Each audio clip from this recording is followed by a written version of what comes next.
Shalom, apa kabarnya pada hari ini?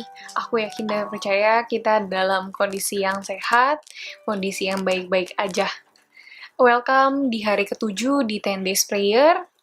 Sebelum kita memulai ibadah kita, sebelum kita memuji memuliakan nama Tuhan, yuk aku undang untuk teman-teman semua, mari kita berdoa. Terima kasih Tuhan, Engkau Allah yang sungguh baik. Terima kasih Bapa atas penyertaan-Mu sampai hari ini. Kalau kami masih bisa berkumpul sama-sama beribadah bersama-sama ya Tuhan, di doa 10 hari, di hari yang ke-7 ini ya Tuhan. Walaupun secara online Tuhan, walaupun terpisah oleh jarak, tapi kami yakin dan percaya Bapak, hadirat-Mu ada di mana saja dan kapan saja ya Tuhan. Dan biarlah nama-Mu yang dipuji dan disembah. Terima kasih Tuhan, terima kasih Bapak, atas penyertaan-Mu yang sungguh luar biasa sampai detik ini ya Tuhan. Kami harus tetap bersyukur Tuhan. Walaupun dalam keadaan seperti ini, kami harus tetap bersyukur, karena aku yakin dan percaya semua akan indah pada waktunya. Terima kasih Bapa, terima kasih Roh Kudus. Hanya di dalam nama-Mu kau berdoa dan ucap syukur. Haleluya, amin. Yuk, kita sama-sama memuji memuliakan nama Tuhan. Aku pilih lagu ini, judulnya Tetap Setia, supaya aku mau ingetin teman-teman semua, walaupun lagi kita di kondisi apapun, di kondisi serendah apapun, kita masih harus tetap setia melayani Tuhan. Yuk, kita sama-sama nyanyi lagu ini. Selidiki aku, lihat hatiku, apakah ku sungguh mengasihimu, Yesus, Kau yang Maha Tahu dan menilai hidupku, tak ada yang tersembunyi bagimu. Selidiki aku, lihat hatiku, apakah ku sungguh mengasihimu, Yesus, Kau yang Maha Tahu dan menilai hidupku, tak ada yang tersembunyi bagimu. Lah kulihat kebaikan-Mu yang tak pernah habis di hidupku. Ku berjuang sampai akhirnya Kau dapati aku tetap setia.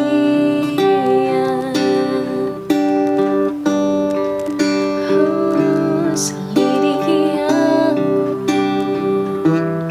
lihat hatiku, apakah ku sungguh mengasihimu, Yesus, Kau yang Maha Tahu dan menilai hidupku, tak ada yang tersembunyi bagimu. Lah kulihat kebaikan-Mu yang tak pernah habis di hidupku. Ku berjuang sampai akhirnya Kau dapati aku tetap setia. Lah kulihat kebaikan-Mu yang tak pernah habis di hidupku. Ku berjuang sampai akhirnya Kau dapati aku tetap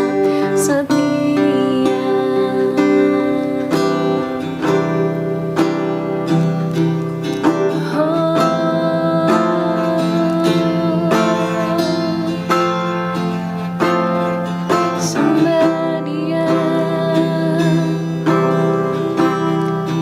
Oh, thank you Jesus. Terima kasih Tuhan, Engkaulah yang disembah. Haleluya, terima kasih Tuhan. Praise the Lord.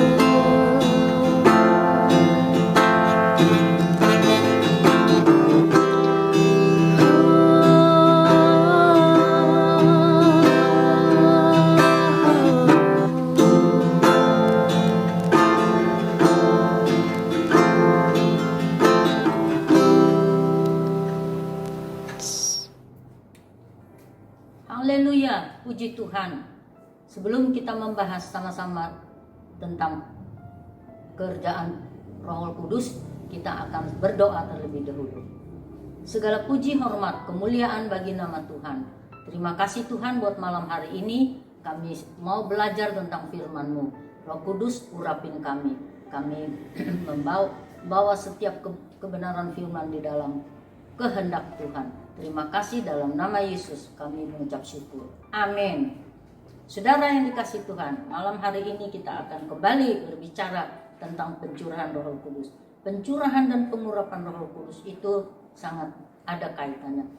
Waktu Yesus sudah bangkit, Dia bersama-sama dengan murid-muridnya selama 40 hari. Dan Dia memerintahkan murid-muridnya untuk menjadi pemberita firman Tuhan. Dan Dia berpesan supaya pergi jadikan bangsa muridku, ya, bukan saja jadi murid, tapi baptis mereka dalam nama Yesus dan ajari mereka tentang kebenaran firman. Itulah pesan atau perintah Tuhan. Selanjutnya setelah Tuhan menjelang naik ke surga, Dia pun memberi perintah. Ada 3 perintah yang Dia sampaikan, yaitu 3M. Yang satu melarang, yang kedua menyuruh, yang ketiga menanti. 3 hal ini yang diperintahkan Tuhan kepada murid-muridnya. Nah, sebelum itu mari kita baca Kisah Para Rasul 1 ayat 5 bagian B. Tetapi tidak lama lagi kamu akan dibaptis dengan Roh Kudus. Dan Tuhan berkata, sebelum engkau menjadi saksi, sebelum engkau bekerja menjadi pelayan atau rasul Tuhan, engkau harus dulu dibaptis dengan Roh Kudus. Kita tahu di dalam kehidupan kita sebagai anak Tuhan, baptisan pertama, baptisan air, yaitu baptisan pertobatan. Yang kedua, baptisan Roh Kudus. Baptisan Roh Kudus ini kita sudah percaya, sudah terima Yesus. Berarti kita harus dibaptis dengan Roh Kudus, menyerahkan seluruh kehidupan kita, menyerahkan semua kehendak kita kepada Tuhan. Jadi semuanya itu kita lakukan hanya sesuai dengan firman Tuhan. Itulah baptisan Roh. Dan setelah dibaptis dengan Roh, barulah kita dipenuhi, ya. Ada kaitannya, dipenuhi dengan Roh Kudus. Lalu apalagi dikuasai oleh Roh Kudus dan lagi dipimpin oleh Roh Kudus. Dan ini ada kaitannya semua berbicara tentang Roh Kudus.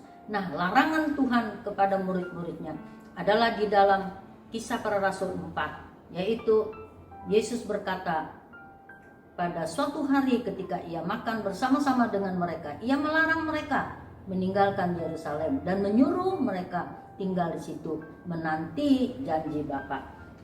Melarang jangan mereka meninggalkan Yerusalem, artinya jangan mereka hidup terpisah, ya. Menyuruh artinya perintah untuk mereka tetap bersama-sama berkumpul, menanti, tetap setia, tekun dalam menanti janji Tuhan.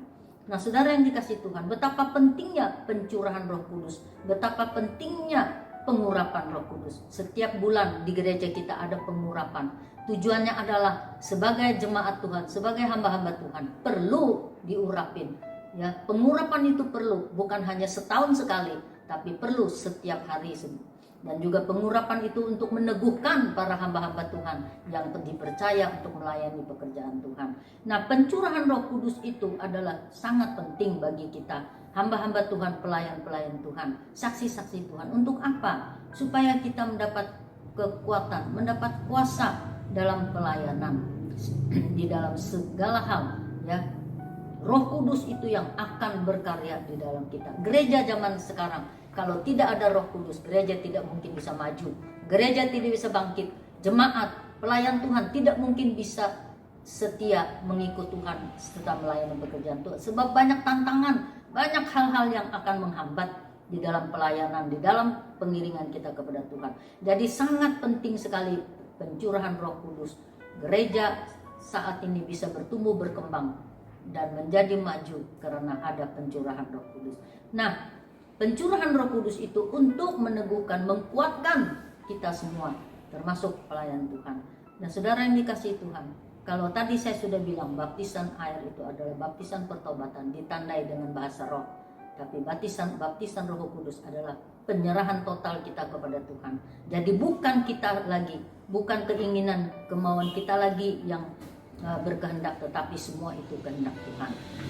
Dan kita akan dipenuhi penuh, ya, untuk apa? Supaya kita seluruh pekerjaan yang kita lakukan hanya untuk kemuliaan Tuhan.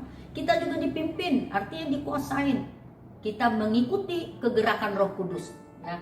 Jadi dipenuhi, dipimpin, dikuasai oleh Roh Kudus, tujuannya supaya semua itu kita ikutin, pelayanan kita ikutin gerakan Roh Kudus. Nah, mengapa kita harus menerima kuasa Roh Kudus? Yaitu supaya kita bisa menerima kuasa. Kapan terjadi pencurahan Roh Kudus? Pencurahan Roh Kudus yang pertama adalah pada saat murid-murid mentaati perintah Tuhan, hidup tekun dan sehati dalam doa bersama. Kisah Rasul pasal 1 ayat 12 dan 14 saya tidak bacakan. Tujuan daripada supaya Roh Kudus dicurahkan hanya kepada orang-orang yang taat kepada firman Tuhan, taat kepada perintah Tuhan, dan hidup rukun, sehati dan berdoa. Bukankah pada waktu Yesus sebelum naik ke surga, dia sudah memerintahkan 3 hal: melarang, memerintahkan, menunggu, dan tetap tinggal di Yerusalem. Dan saudara sekalian, 3 hal ini yang harus diikutin oleh para murid-murid. Murid-murid harus taat kalau dia mau menerima janji Tuhan. Murid-murid harus taat kepada perintah Tuhan, kepada firman Tuhan, kalau dia mau menerima urapan kuasa pencurahan Roh Kudus. Jadi pada waktu murid-murid sudah mendengar perintah ini, murid-murid lakukan. Di dalam ayat 12-14 di situ dikatakan murid-murid melakukan, ya. Mereka kembali ke Yerusalem. Setelah mereka kembali, mereka naik ke atas loteng ke Bukit Zaitun. Untuk apa? Yaitu untuk mereka berhimpun, ya, untuk mereka berhimpun. Berhimpun untuk apa? Untuk menanti janji Tuhan, yaitu untuk berdoa. Untuk berdoa dengan sehati sepikir. Pada saat mereka mentaati firman Tuhan, mereka berkumpul, mereka tidak terpisah, mereka tidak tercerai-berai, mereka menjadi satu. Maka apa yang terjadi? Maka mereka akan tetap ada di dalam hadirat Tuhan. Mereka sehati sepikir dalam doa. Ya, Yesus juga ingin supaya kita juga menjadi pengikut Tuhan, murid Tuhan yang akan menjadi saksi Tuhan. Kita juga harus tetap ada berkumpul bersama. Walaupun saat ini kita tidak berkumpul hanya melalui online, tetapi di dalam roh kita, dalam hati kita tetap ada persekutuan, tetap ada kebersamaan. Itu yang Tuhan hendaki. Dan hal yang pertama, Roh Kudus dicurahkan apabila ada ketaatan kepada perintah Tuhan dan melakukan perintah Tuhan seperti apa yang dia katakan. Hal yang kedua, murid menanti dengan setia berdoa dan tekun.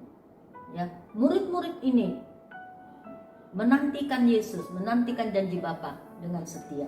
Kalau tidak setia, tidak tekun, tidak mungkin mereka dapat digenapi janji Tuhan kepada mereka. Nah, pada saat mereka ada dalam penantian, pada saat mereka dalam menunggu dengan setia dan tekun, tetap berkumpul bersama, tidak terpisahkan, ya, tetap bersama. Apa yang terjadi? Kuasa Tuhan sudah mulai bekerja, walaupun mereka belum menerima Roh Kudus. Kuasa Tuhan sudah mulai bekerja. Apa yang Roh Kudus gerakin? Yaitu dengan tiba-tiba, ayat 15 dikatakan di situ, Petrus berdiri. Petrus mempunyai ide. Kita sekarang harus menambahkan apa yang kurang di dalam pelayanan kita. Kita tadinya adalah 12 orang, karena ada satu, Yudas, sudah mengkhianati dan dia binasa karena perbuatan dia, maka kedudukan jabatan ini tidak ada, kosong. Nah, kita tidak boleh membiarkan jabatan ini kosong. Kita harus isi. Nah, ini adalah gerakan dari Roh Kudus, dipimpin oleh Roh Kudus. Walaupun belum mendapat kuasa, Roh Kudus sudah bekerja. Jadi apabila ada kesatuan, ada kesetiaan, ketekunan kita bersama, sehati, sepikir, satu roh, tujuan kita adalah untuk benar-benar menantikan janji Bapa, memuliakan Dia supaya kita bisa menjadi pekerja-pekerja pelayan Tuhan, saksi Tuhan yang berkuasa. Kita harus lakukan seperti mereka. Maka saya percaya Tuhan pada saat kita berkumpul bersama, ide, petunjuk Tuhan itu ingatkan kepada kita. Petrus tidak ingat, tapi Roh Kudus mengingatkan dia. Yang mengingatkan dia, harus tambahkan, harus ada yang menggantikan posisi kedudukan daripada Yudas ini. Lalu mereka sepakat sehati memilih 2 orang dan jatuhlah pilihan kepada Matias. Saya percaya di dalam gereja kita juga, dalam doa 10 hari ini, jangan kita hanya biasa-biasa, tapi kita minta yang luar biasa. Yang luar biasa itu seperti murid-murid Tuhan. Petrus dan murid-muridnya mendapat ide, diingatkan kembali. Jadi Roh Kudus itu adalah hebat, menghibur, mengingatkan, yang memimpin, menguatkan, dan juga menolong. Sungguh hebat Roh Kudus ya. Jadi inilah hal yang kedua. Mereka tetap berdoa, tetap tekun, tetap bersama ya. Gak ada banyak ngomong, tapi yang dibicarakan adalah bagaimana kita menanti dengan setia. Jadi mereka menanti dengan setia janji Tuhan. Kalau mereka tidak setia, tidak tekun, janji Tuhan tidak akan digenapi. Yang ketiga, murid-murid mendapat kuasa menjadi saksi. Ya. Jadi akhirnya pada hal yang ketiga, murid-murid mendapatkan kuasa, urapan daripada Roh Kudus untuk menjadi saksi Tuhan. Kuasa artinya kekuatan atau kemampuan. Kuasa yang waktu murid-murid dipenuhi, pertama yang diubahkan oleh Tuhan apa? Perkataan mereka. Jadi kuasa di dalam pencurahan Roh Kudus yang bagi murid-murid yang setia menanti, yang diubahkan oleh Tuhan, pertama perkataan. Kenapa perkataan? Karena perkataan kita seringkali mengomongin yang enggak, mengatakan hal yang tidak menyenangkan hati Tuhan, juga hati sesama kita. Jadi ingat, pada saat kuasa Tuhan dicurahkan, pengurapan Tuhan dicurahkan, yang pertama diubahkan adalah perkataan. Perkataan saudara dan saya juga harus diubahkan oleh Tuhan. Nah, supaya kita dapat melayani pekerjaan Tuhan menurut pimpinan Roh, ya, menurut urapan Roh Kudus, bukan lagi menurut kemauan kita, perkataan kita, akal budi kita, tetapi sepenuhnya untuk Tuhan. Jadi, saudara yang dikasihi Tuhan, kita bisa bersaksi, kita bisa menyampaikan firman itu karena perkataan kita sudah diubahkan, diurapi oleh Roh Kudus, dipenuhi oleh Roh Kudus, ya, sehingga perkataan kita tadinya mungkin suka berkata yang tidak menyenangkan, ya, tidak menjadi berkat, tapi sekarang menjadi perkataan kita menjadi diubahkan menjadi berkat bagi setiap orang, ya. Dan orang-orang yang sudah menerima kuasa Roh Kudus, yang sudah diurapi kehidupannya, ya, ada perbedaan. Dia selalu suka bersaksi, selalu suka bercerita tentang firman Tuhan, hidup di dalam firman, hidup di dalam doa, ya. Nah, saudara yang kasih dalam Tuhan, jadi tujuan pertama pencurahan Roh Kudus atau urapan Roh Kudus adalah memperlengkapi saudara dan saya, memperlengkapi para hamba-hamba Tuhan untuk menjadi saksi Tuhan. Dan menjadi saksi Tuhan itu perlu ada urapan, perlu ada kuasa, ya, seperti di dalam firman Tuhan yang ada saya catat dalam Kisah Para Rasul pasal 10 ayat 38 dan pasal 14 ayat 3. bahwa Yesus pun memiliki urapan kuasa dari Bapaknya waktu dia melayani, waktu dia bersaksi, waktu dia menyampaikan firman, waktu dia mengusir setan, menyembuhkan orang-orang sakit. Semua itu dilakukan karena urapan, karena kuasa Roh Kudus yang dari Bapaknya. Nah, kita juga harus melakukan seperti itu. Kita juga akan melakukan apabila kita sudah menerima pengurapan dari kuasa Roh Kudus. Jadi yang kedua, saudara sekalian, adalah Roh Kudus dicurahkan supaya kita beroleh kuasa. Kuasa untuk apa? Kesatu, memberitakan firman Tuhan.